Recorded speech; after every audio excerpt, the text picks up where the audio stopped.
Bom, acho que como o Carlos muito bem expressou durante a palestra dele, o tema plataformas, algoritmos, inteligência artificial abre muitos flancos, né? A gente pode olhar da perspectiva da sociologia, da perspectiva da economia política, da comunicação e da perspectiva dos estudos culturais, que nesse caso, né, é o foco da minha pesquisa, da tese que eu desenvolvi no programa de pós-graduação em jornalismo da UFSC em 2020. Eu trouxe para as discussões, né, dos estudos críticos de plataformas e algoritmos os estudos culturais, especialmente os latino-americanos, e também a teoria da espiral do silêncio da Elizabeth Noel.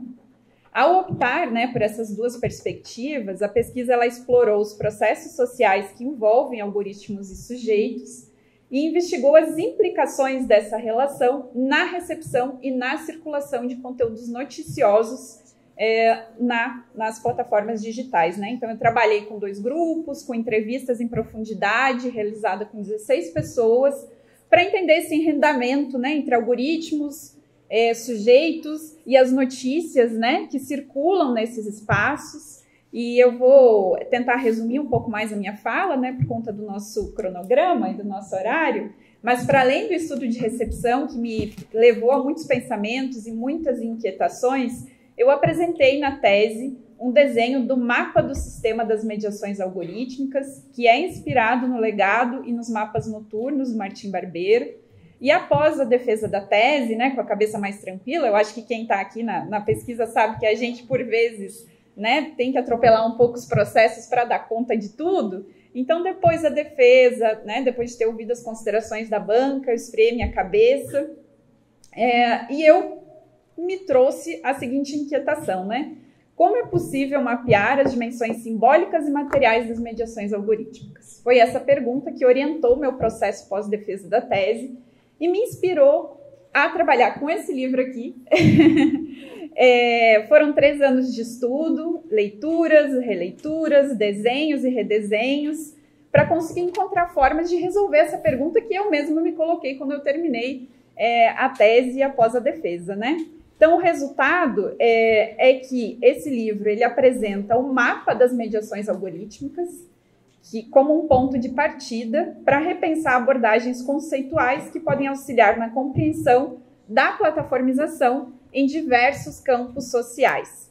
Então, o objetivo é entender os processos de apropriação das tecnologias digitais, contextualizando sua materialidade e dimensões simbólicas em espaços culturais específicos, né? Espaços que são marcados por saberes, por imaginários, por usos e práticas determinados a partir, né, do seu ambiente sociocultural, da sua identidade e uma série de outros conceitos que acabam permeando os estudos culturais, sobretudo os latino-americanos, né? Então, o livro ele não é uma cópia da tese, ele é um avanço, porque ele apresenta um novo mapa, um mapa que foi redesenhado, foi repensado durante esses 3 anos após a defesa, e que além de ser inspirado no legado de Jesus Martim Barbeiro e dos estudos culturais, ele avança também para um diálogo com epistemologias não hegemônicas do sul global, o que a América Latina tem pensado em relação à tecnologia e o quanto nós, né, enquanto latinos, temos enfrentado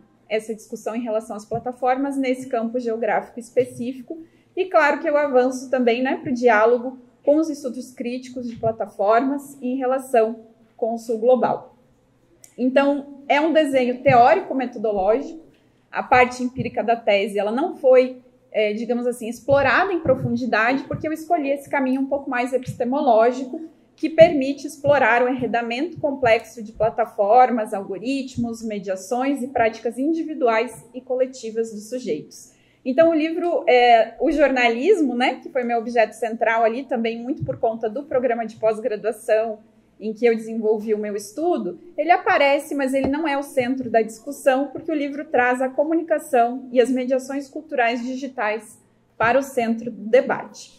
Em termos de contribuição, né, já fazendo um fechamento da minha fala para passar a palavra para o Eli, a estrutura teórica metodológica ela ajuda a compreender os usos e apropriações das tecnologias e das mediações algorítmicas por meio de imaginários, narrativas, temporalidades, fluxos institucionalidades, né, considerar a institucionalização dessas plataformas, a sociabilidade, cidadanias e também as tecnicidades envolvidas nessa materialidade das plataformas, né?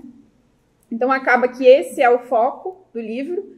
Me interessa as relações de poder e as tensões entre sujeito e objeto, né? Porque acho que a principal questão assim que eu tento demarcar no livro é que, embora os algoritmos eles atuem como mediadores culturais, institucionalizados, né? Que a gente tem toda essa estrutura das plataformas, os sujeitos eles podem reagir, obedecer, resistir, imaginar, desafiar, burlar e contradizer esses sistemas em suas vidas cotidianas. E essa é a principal questão que eu trago no capítulo final do livro, que é quando eu apresento esse mapa redesenhado, e eu tento trazer também pesquisas empíricas de vários pesquisadores de diferentes perspectivas, de diferentes países, principalmente do sul global, para sustentar, né, as discussões que eu faço. Então, eu trago, inclusive na introdução do livro, a consideração que se trata, né, de um material que busca um pensamento epistemológico próprio da América Latina. Então, acho que era isso, né? Obrigada pelo tempo de vocês. O livro vai estar disponível para compra no lançamento, que a gente vai fazer daqui a pouco, mas também está no site da editora Insular, na versão impressa e na versão e-book também. E agora eu passo a palavra para Eli. Muito obrigado.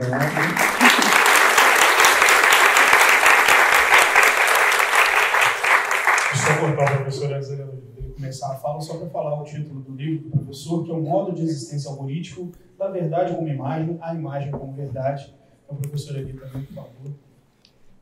Obrigado a todas, todos e todes pela oportunidade de apresentar o livro aqui, na verdade de estrear, né, as apresentações do livro. Bem, eu vou rapidamente elencar alguns elementos que eu acho que poderiam descrever de uma maneira rápida, né, o que é esse livro. Eu acho que o primeiro elemento é justamente destacar que ele é resultado, né, de uma pesquisa de doutorado.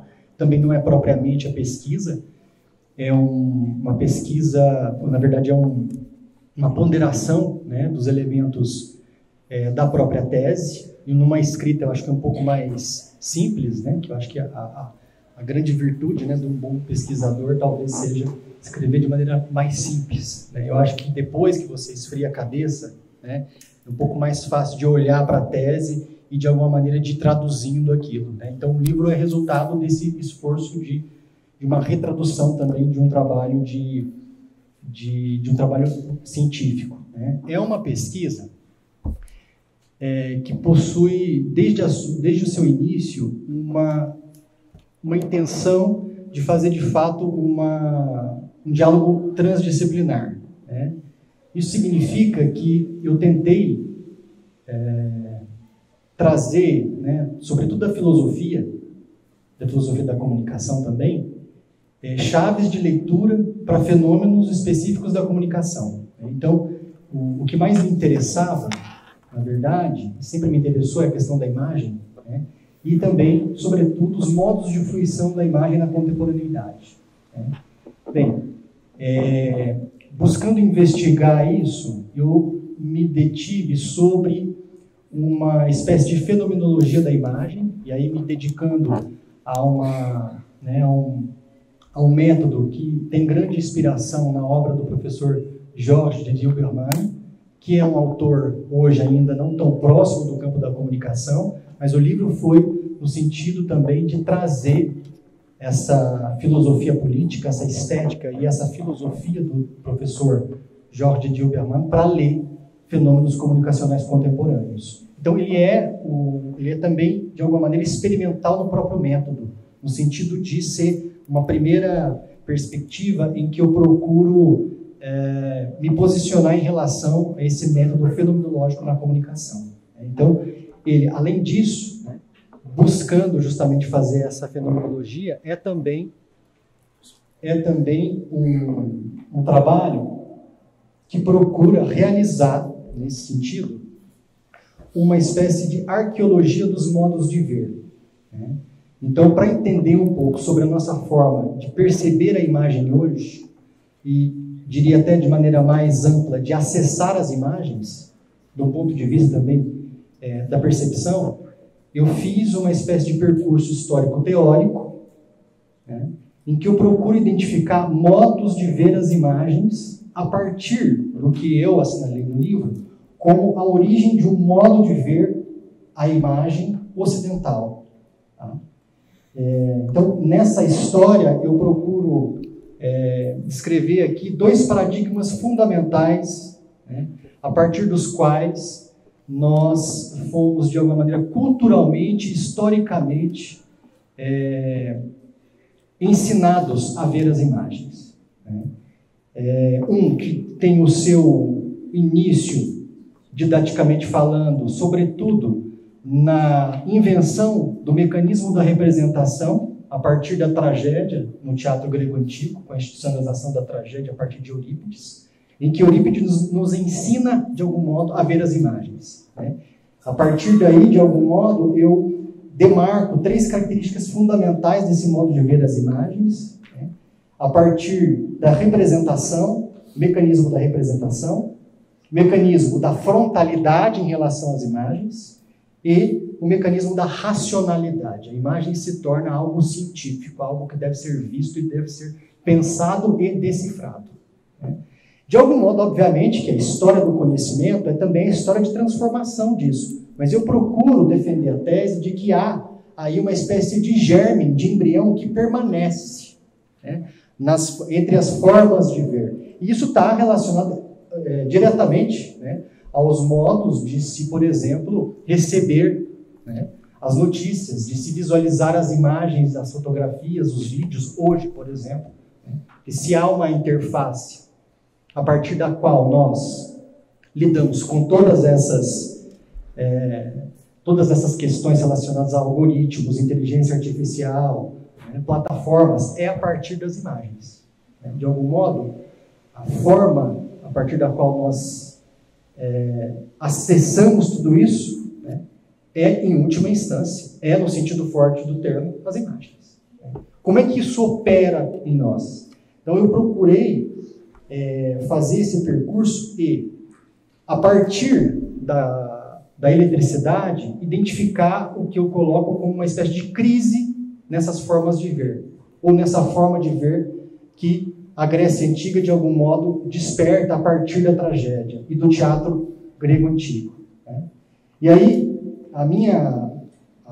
o trabalho se encaminha, sobretudo, para dizer, né, e para defender que, a partir do surgimento de um modo de produção e de construção da imagem muito específico, que tem na sua forma de construção original o mecanismo, né, ou a lógica dos algoritmos, há também uma transformação aguda nas nossas próprias formas de ver.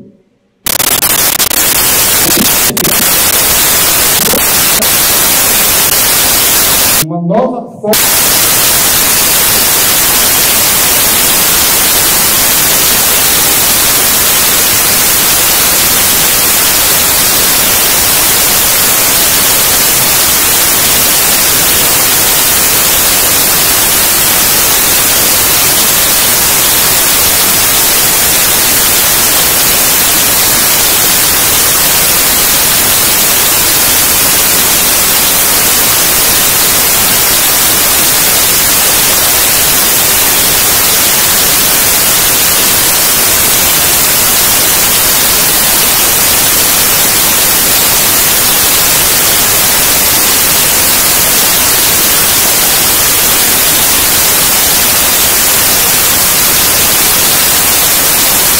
talvez seja obsoleto chamarmos determinadas experiências que nós temos de imagens.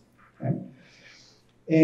Uma segunda característica que é a expressão, em contraste à questão da representação, em que não há uma correspondência mais entre imagem e real, no sentido de uma semelhança, né? Ou uma correspondência numa chave de uma semelhança ou verossemelhança. E uma terceira característica que seria da sensorialidade em contraste à racionalidade. Né? No sentido de nos colocar diante de experiências muito mais, do ponto de vista da fruição, muito mais estéticas do que propriamente, né, de imagens racionalizáveis ou pensadas. Tá? Então, é uma chave de leitura para tentar, de alguma maneira, descrever os modos a partir dos quais nós nos relacionamos com as imagens hoje. Né? Os algoritmos aí aparecem como essa espécie de lógica, tá? Que no modo de construção da imagem também depois transparece no modo de fruição da imagem. Então, a premissa da qual eu parto é a de que há uma relação, né? Uma espécie de correspondência, e essa correspondência não é efetivamente dentro de uma chave causa-consequencial, mas há uma espécie de correspondência entre os modos a partir dos quais as imagens são construídas, inclusive do ponto de vista técnico, e os modos a partir dos quais nós as fruímos. De algum modo, a perspectiva a partir da qual a imagem é construída já dita um jogo, tá, de normas a partir das quais nós podemos fruí-las. Há implicações de variadas naturezas nisso. Né? Essa é justamente a terceira parte do trabalho. É a partir desse momento em que eu vou, né, fazendo a descrição desse modo, desse segundo paradigma visual, abordar 3 crises fundamentais, né, que são implicações do que eu chamo da forma algorítmica. A primeira seria a crise da própria imagem, ou da figura do espectador, a crise do lugar do espectador. Né? A segunda, a crise da verdade, a crise da noção de verdade, dos critérios de verdade. Né? Portanto, eu, de alguma maneira, insiro o fenômeno das chamadas, né, fake news ou da pós-verdade como uma espécie de sintoma deste paradigma. Né? E um terceiro momento, que seria o momento mais crítico do trabalho, que é a crise da noção de ação política. Né? Porque na medida em que a política é construída a partir da gestualidade, como já diria Gandhi, né? Os gestos são o fundamento da política. Quando eu modifico a maneira a partir da qual os gestos são gerados, são feitos, eu modifico, por consequência, o que é a política e os modos de se fazer política. Né? Então, é o terceiro ponto da tese, que é um ponto de insolubilidade, propriamente, né? É onde eu procuro me perguntar, e perguntar também ao leitor, de alguma maneira, quais as implicações sobre as nossas formas de política. Né? Dadas essas outras possibilidades de lidar com o comum. Né? É quando eu procuro me perguntar quais as implicações dessa operação de se fazer gestos para a operação de se operar imagens. Tá? Bem, esse é o primeiro ponto, né, acredito que seja a pesquisa de uma vida, né? Mas que eu convido a todas, todos e todes a fazerem essa leitura e, sobretudo, a apresentarem uma perspectiva outra depois, né, principalmente as objeções. Né, porque o nosso trabalho, ele se alimenta, né, constantemente, principalmente das objeções. São preciosíssimas para o trabalho de pesquisa. Obrigado.